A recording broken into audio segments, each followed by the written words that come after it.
Now, one of the things that I've seen about this digital ID thing, the whole idea of it being about stopping illegal immigration, is absolute bollocks. In a recent video, I talked about the government wanting to introduce digital IDs, and it's one of the weirder authoritarian things that the government have tried to do. So what I'm going to do now is respond to the email that the government sent out to everyone that signed the petition to reject digital IDs. Now, I didn't sign this petition. This email has actually been copied and sent to me by one of the followers on TikTok. Her name is Becca's Crafting World. So thank you very much for this. I'm going to live respond to it now. The government responded, "We will introduce a digital ID within this parliament to help tackle illegal migration, make accessing government services easier and enable wider efficiencies. We will consult on details soon."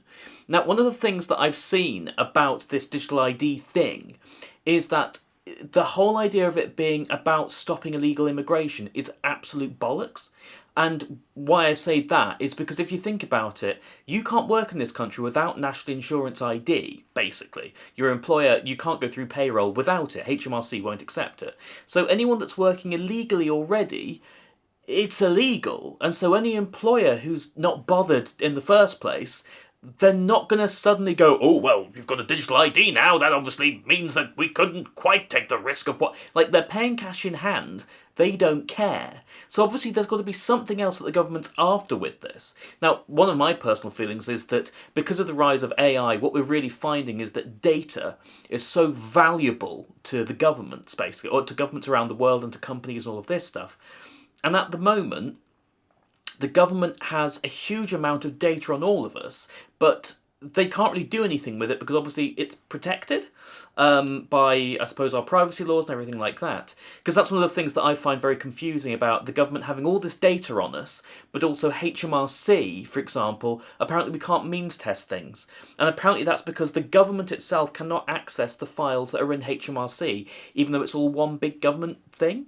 So I would imagine, however they do digital IDs, it would mean that they could amalgamate our data and make more comprehensive kind of data models of us as individuals, which obviously you could then sell to companies, sell to AI modelers, and all of this stuff. So the government has announced plans to introduce a digital ID system which is fit for the needs of modern Britain. Again, I'm assuming this is something to do with data. "We are committed to making people's everyday lives easier and more secure, to putting more control into the hands, including over their own data," I think it's the opposite of that, "and to driving growth through harnessing digital technology. We also want to learn from countries who have digitised government services for the benefit of their citizens, in line with our manifesto commitment to modernising government." Now, saying that this is in line with their manifesto commitment is a real bloody cheek, because this was nowhere in their manifesto. I mean, I think a lot of the problem that Labour are going to get themselves into now is because a lot of what they're doing was nowhere near their manifesto. Because these guys did not plan for government. They just went, "We're not the Tories. Oh my God, we're not the Tories. We're not the Tories." Did I mention we're not the Tories? And that was their complete attitude towards everything within the government. They go on to say, "Currently, when the UK citizens and residents use public services to start a new job, or for example to buy alcohol, they often need to present an assortment of physical documents to prove who they are and things about themselves." Now, so I don't really understand. So are you going to amalgamate all of these things into one thing? And I would argue that surely makes the data less secure. As JLR have just found out from their own kind of data breaches and their own IT systems going down, Britain is not very good at tech security. I mean, in my experience, I don't think they're very good at tech. It's the best argument I've heard against why we don't have unified NHS IT systems. You would be putting everybody's health records into one system, which would basically then make it a lot easier for people to target and take the system down. Because I think hackers just do it for the fun of it, really, half the time. But the insinuation being that you'd have to have like separate backup data hubs, which does seem possible to me. But basically by amalgamating it all, you also make it less safe. I don't know how that works, but again, so if what they're saying is they want to amalgamate everything into one place, it doesn't sound that smart to me. It then says this is both bureaucratic for the individual and creates space for abuse and fraud. I think it actually does the opposite, to be honest. I don't quite know how it's bureaucratic to have to give your identification details for HMRC That's a very weak argument. This includes known issues with illegal working and modern slavery, while the fragmented approach and multiple systems across government make it difficult for people to access vital services. Again, I don't know how digital ID would stop illegal working and modern slavery, because anyone doing that, they're already willingly breaking the law. Further, there are too many people who are excluded, like 1 in 10 UK adults who don't have a physical photo ID, so can struggle to provide who they are and access the products and services they're entitled to. But again, if you've got a digital ID, so they wouldn't know what's on the digital ID, but their employer could still access it. So how is that better for them?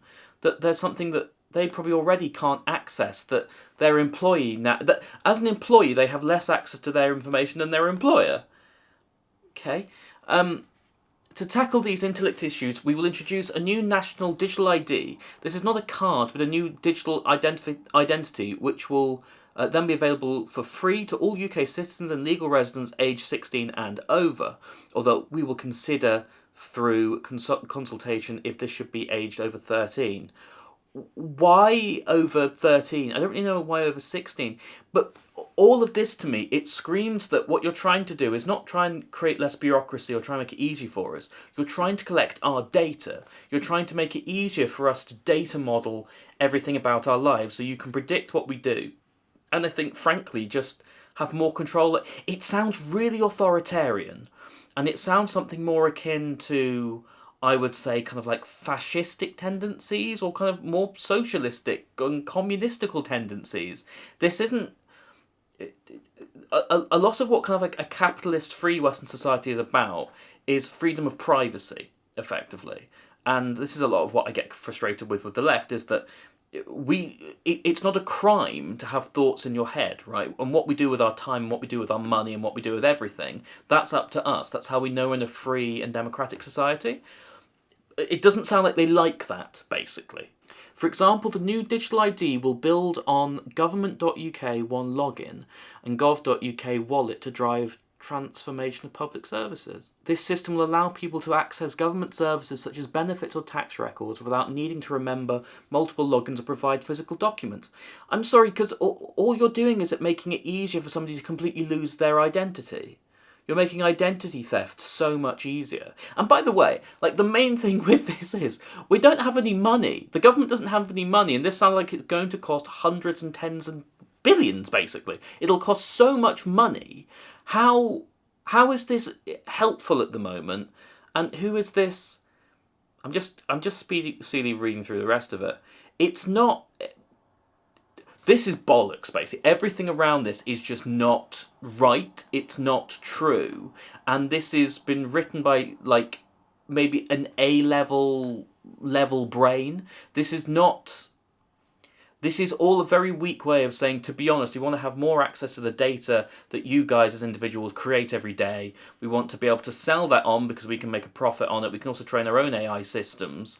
The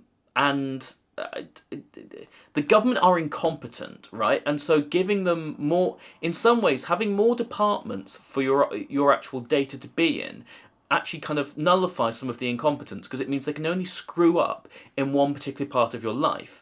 If they screw up this, they've screwed up your entire life.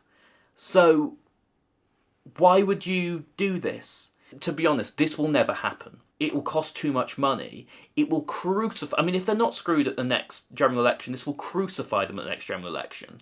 And also that it's just...